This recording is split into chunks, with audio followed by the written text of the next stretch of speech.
पूछना चाह रही हूं मेजर आर्या, ये जो हमला हुआ है पहलगाम में भी धर्म पूछकर, या ऑस्ट्रेलिया में भी धर्म पूछकर, ये कौन कसाई है जो एक तरह से सिर्फ धर्म देख रहे हैं और धर्म देखकर हमला कर रहे हैं? ये क्या जंग किसी एक की है?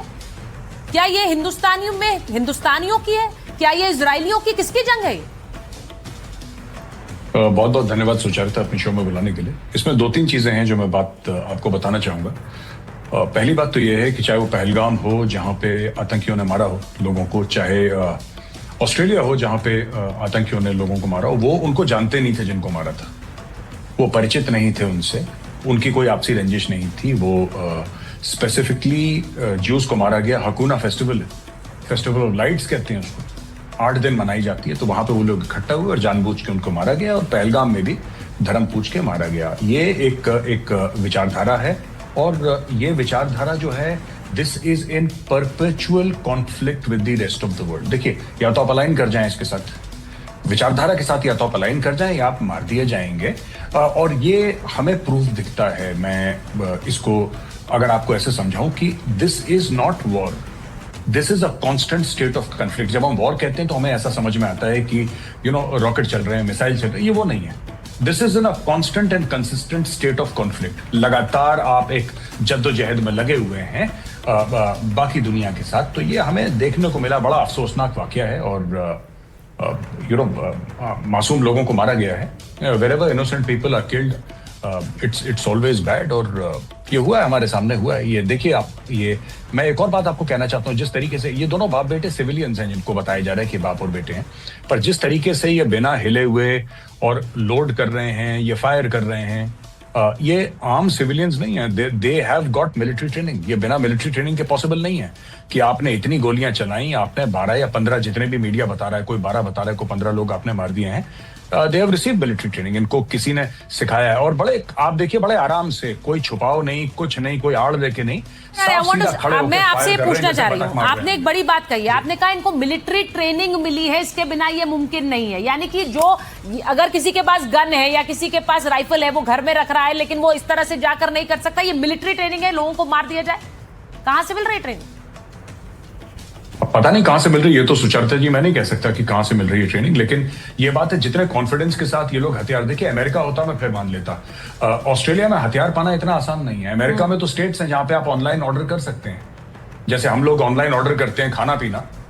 वो लोग, कुछ सदर्न स्टेट्स हैं अमेरिका में, आप लोग ऑटोमेटिक वेपन्स ऑर्डर कर सकते हैं, कोई लाइसेंस की जरूरत नहीं है। ड्राइवर लाइसेंस है, काफी है, सोशल सिक्योरिटी नंबर है, बहुत काफी है उसके लिए, उसमें हथियार मिल जाता है। हर जगह नहीं, कुछ कुछ जगह अमेरिका में, लेकिन ऑस्ट्रेलिया में ऐसा नहीं है। और ये जो शख्स है जिसका ये बताया जा रहा है, जो इसका बाप था, इसके पास 6 हथियार थे और 6 के 6 लाइसेंस ही थे।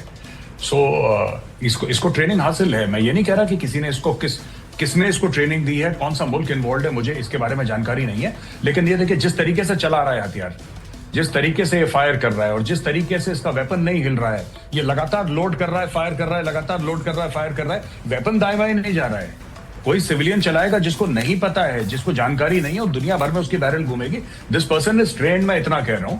अब इसका क्या मोटिवेशन था, किसने करा, इसके बारे में मुझे जानकारी नहीं। अतीकुर रहमान साहब यहाँ बैठे हुए हैं। अतीकुर रहमान साहब, जब ये बात पूछी जाएगी कि देखिए वहां पहलगाम में धर्म पूछकर मारा गया, तो आप, बहुत से लोग यहाँ खड़े हो जाएंगे और बोलेंगे धर्म की बात क्यों की जा रही है, जबकि वो हकीकत है। अब यहाँ बताइए मुझे, ऑस्ट्रेलिया में भी धर्म देखकर नहीं मारा गया, यहूदियों का त्योहार था, इसीलिए यहाँ गोलीबारी की गई। धर्म देखकर ही हमला हो रहा है अतीकुर रहमान साहब। सुचारिता जी, पूरे इस्लामिक वर्ल्ड को इसकी जिम्मेदारी लेनी होगी, और ये बड़ा शर्मसार हादसा है। किसी तरह से भी इससे हम नहीं बच सकते। इन दरिंदों को अल्लाह बहुत सख्ती से इनसे निपटेगा, ये मैसेज क्लियर जाना चाहिए। किसी भी, नो इफ्स एंड बट्स, कोई बहाना नहीं। और गाजा को तो बहाना जो लोग भी दे रहे हैं, मैं उनको भी समझाना चाहूंगा कि इनोसेंट की किलिंग अल्लाह मंजूर नहीं करता है। आपको जिहाद सिर्फ एक खुले मैदान में करने की इजाजत है उस शख्स से जो आप पर जिहाद करने की ठान चुका है। इनोसेंट की जान लेना, बेगुनाहों को इस तरह से सरेआम कुचलना किसी भी तरह से कहीं से भी जायज ठहराया नहीं जा सकता है। बहुत सख्ती है इसके लिए सुचारिता जी। कुरान में वाज़ेह तौर पे अल्लाह ने इनके साथ में सख्ती से निपटने का वादा किया है। और प्रॉफिट मोहम्मद ने तो यहाँ तक के वादा किया है कि किसी भी बेगुनाह गैर मुसलमान को अगर कोई मुसलमान मानता है तो हश्र के मैदान में हुजूर प्रॉफिट उसकी गवाही देंगे और उसकी उसमें आएंगे, उसकी सिक्योरिटी में आएंगे। तो ये वाज़ेह तौर पे मुसलमानों को समझना चाहिए और जिम्मेदारी लेना चाहिए और अपने सरों को झुकाकर पूरी दुनिया से माफी मांगनी चाहिए इस आतंकवाद के लिए। नहीं, आप जो बात कह रहे हैं अतीकुर रहमान साहब, मैं सच में कहूंगी कि ये जरूरी है जो आज आपने कहा है, आज जो आपने संदेश दिया है ये बहुत जरूरी है। लेकिन फिर ये लड़ाई किसकी है? किसकी लड़ाई लड़ रहे हैं ये दहशतगर्द, ये आतंकी किसकी लड़ाई लड़ रहे हैं? जब ये पहलगाम में पूछते हैं कि कौन हिंदू है, पूछकर हमला करते हैं, वहां यहूदियों पर अटैक करते हैं, किसकी लड़ाई लड़ रहे हैं? कौन इन्हें ये बता रहा है? जरा फैज खान साहब के पास जा रही हूं। फैज साहब जरा बताइए ये किसकी लड़ाई है? मुझे नहीं पता है। लेकिन फिर जब नेतन्याहू ये कहते हैं कि भाई देखिए हमारे खिलाफ एक जंग छेड़ दी है, हमें मारना पड़ेगा या हमें हमला करना पड़ेगा, फिर बहुत से लोग खड़े हो जाएंगे, उनके खिलाफ ये भी होगा। बिस्मिल्लाहिर्रहमानिर्रहीम, भारत माता की जय, वंदे मातरम। देखिए ये जो लड़ाई लड़ रहे हैं ये पूर्ण रूप से एक अंधविश्वास है। इनको किसी मौलाना ने, कट्टरपंथी ने ये ब्रेन वॉश कर दिया है कि यहाँ काफिरों को मारोगे तो काफिर कौन है? यहूदी है, हिंदू हैं, ईसाई हैं, गैर मजहब के लोग हैं, इनको यहाँ मारोगे तो अल्लाह वहाँ पर 72 हूर देगा। इस्लाम बहुत साइंटिफिक मजहब है। पैगंबर हजरत मोहम्मद सल्लल्लाहु अलैहि वसल्लम ने क्लियर कर दिया है जन्नत माँ के कदमों में है और उधर जन्नत की हूरों की भी सरदार होगी तो आपकी यहाँ की पत्नी होगी। क्लियर कट मैसेज है। आप साइंटिफिकली टेक्निकली सोचेंगे तार्किक लॉजिकल माइंड से कि आपकी पत्नी, आपकी माँ, आपकी बहन ही असली स्त्री है, कोई काल्पनिक जगत में हूर नहीं है। लेकिन जब इनको ब्रेन वॉश कर दिया जाता है तो ये बम बांध के फट जाते हैं कि वहां कोई जन्नत की हूर मिलेगी ये सोचकर। बहुत अच्छी बात अतीकुर रहमान साहब ने कही, इस्लामिक वर्ल्ड को अब ये कहना पड़ेगा कि मुस्लिम लड़के लड़कियां आतंकवादी बन रहे हैं और इनके ब्रेन में हमें सुधार का कार्य करना है। बहुत सारे इस्लामिक स्कॉलर बनकर बैठते हैं, वो कबूल ही नहीं करते, वो सीधा गोडसे पे चले जाते हैं, नेतन्याहू पे चले जाते हैं, कहीं और कूद जाते हैं। भैया इससे काम नहीं चलेगा।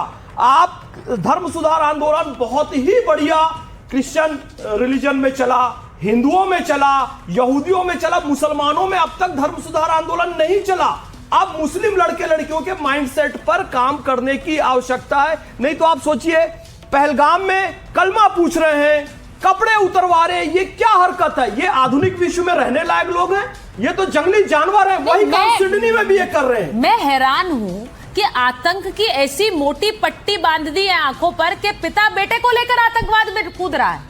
ये पिता अपने बेटे को साथ लेकर गोलियां चला रहा है। पिता बेटे को साथ लेकर गोलियां चला रहा है। केरल में कई सारी लड़कियां धर्म परिवर्तन करके इन्वॉल्व होकर ISIS में चली जाती हैं। माँ अपने बेटे को कश्मीर में कह रही है मेरा बेटा, वीडियो आया, आर्मी समझा रही है माँ को, नहीं मेरा बेटा तो जन्नत में जाएगा। तो ये ऐसे गलीज गंदे लोग जो अपने आप को मुसलमान का लबादा ओढ़े हुए, वास्तविक रूप से ये आतंकवादी हैं। तो इनको सुधार करने की आवश्यकता है। और मैं ये कहना चाहूंगा नेतन्याहू की जो पॉलिसी है मैं उसके समर्थन में हूं। भाई हमारा देश, हमारे देश की सुरक्षा सबसे बढ़कर है। सुचरिता जी, देश सुरक्षित है तो आप सुरक्षित है, मैं सुरक्षित हूँ। भैया देश की सुरक्षा से खिलवाड़ नहीं होगा। उन्होंने जो कहा है सरवर साहब, सबक सिखाया जाए। उन्होंने एक बात बड़ी इंपॉर्टेंट कही है आज नेतन्याहू ने, सरवर साहब। उन्होंने कहा है कि जिस समय यहूदियों को मारने के नारे ऑस्ट्रेलिया में लग रहे थे उस समय क्यों नहीं उस पर एक्शन लिया गया? यहूदियों के खिलाफ नफरत फैलाई जाती है, उसी का हश्र है ये। जब नफरत के नारे लगते हैं उसी का हश्र है ये। बस मैं एक बात और कहूंगा, एक मिनट। राहत इंदौरी ने एक पंक्ति कही थी, जिनका मसलक है रोशनी का सफर, वो चिरागों को क्या बुझाएंगे?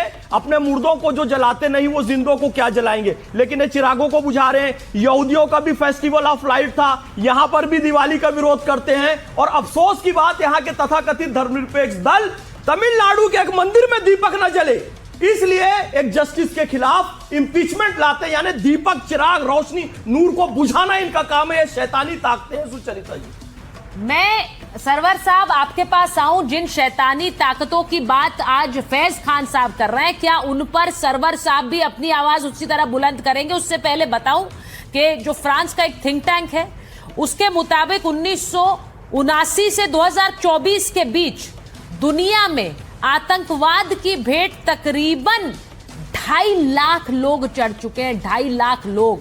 2,49,941 टू बी प्रिसाइज। अब मुझे ये बताइए, ये आतंकवाद कहां से आ रहा है सरवर साहब?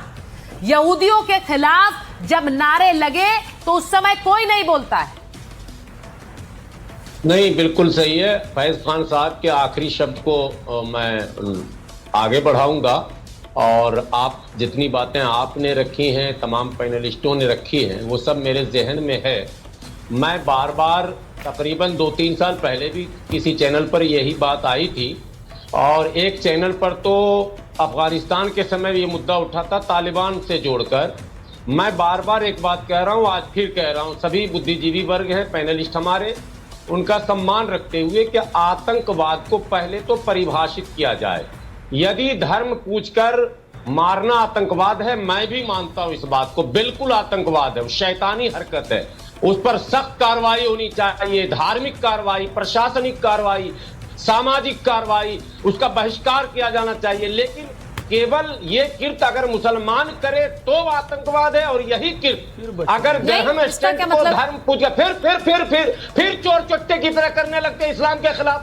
अरे भाई बोलो, इसका क्या मतलब है सरवर साहब? मारता है नहीं सरवर साहब, इसका क्या मतलब है? गली सरवर साहब, आतंकवाद के खिलाफ हर कोई बोल रहा है, आतंकवाद के खिलाफ हर कोई बोल रहा है, आतंकवाद पर बार बार नहीं, आप ये क्यों कहते हैं? आप ये क्यों कह रहे हैं? आतंकवाद के खिलाफ बोल रहे हैं, इस्लाम के खिलाफ बोल रहे हैं? वो बताइए ना। ये इस्लाम के खिलाफ है, आतंकवाद के खिलाफ है। नाथुराम गोडसे के पीछे छुप जाओ जल्दी से मौलाना साहब। आप आतंकवाद के खिलाफ हैं? तुम आरएसएस के पीछे छुप जाओ। नाथुराम गोडसे के पीछे छुप जाओ आप जल्दी से। आपके पास वही बचा हुआ है बस, नाथुराम गोडसे आतंकवादी था। अरे सब उसको आतंकवादी बोलते हैं, लेकिन लश्कर तोयबा आतंकवादी है, हिजबुल मुजाहिदीन आतंकवादी हैं, और ये जो सिडनी में बाप बेटे पकड़ाए हैं और जो पहलगाम में जो लोग किए वो भी आतंकवादी हैं। अरे स्वीकारो कि भाई ये मुसलमान है और मुसलमानों में सुधार की आवश्यकता है। मैं चाहती हूँ एक मिनट रुकिए, बार बार रास्ता निकाल लेते हैं लेकिन करके। अरे वाह वाह वाह। देखिए सरवर साहब, उनका सीधा कहना है लेकिन किंतु परंतु नहीं है इसमें लेकिन किंतु परंतु नहीं है। ये आतंक नहीं, मुझे ये एक सेकंड नहीं, किस आतंकवाद की बात करें? ये आतंकवाद है कि नहीं जो सिडनी में हुआ, जो बॉन्डी बीच पर लोगों को गोलियां मार दी, लोग भागने लगे, उन्हें पता नहीं चला क्योंकि वो एक त्योहार मना रहे थे, इसलिए उन पर गोलियां बरसा दी गई। वहां हिंदू नहीं, नवादा में वो बच्चे के लिए रोजी ढूंढने गया था, उसका पैंट खोल के धर्म देख के मारा गया। ये आतंकवाद है या नहीं? बिल्कुल गलत है, बिल्कुल है, मैं आपसे सहमत हूँ, बिल्कुल है, बिल्कुल है, बिल्कुल है। आतंकवाद के खिलाफ हम लोग तो नहीं, उस घटना के चलते, इसके नहीं, उस घटना के चलते आप आतंकवाद के खिलाफ पैदा नहीं हुए थे सर। ये अपराध है जो घटना आप बता रहे हैं, आतंकवाद अलग चीज है। 1984 में सिखों को मारा गया, वो आतंकवाद। अजय जी को लीजिए जरा स्क्रीन पर। क्यों देते हो? तो सिखों को किसने मारा? बंद करो, सिखों को मारा था, हम तो नहीं देते कांग्रेस को वोट। आप जो बात कह रहे हैं सरवर साहब, मेरे को मुझे बड़ा क्लियर एक लाइन खींचने की जरूरत है।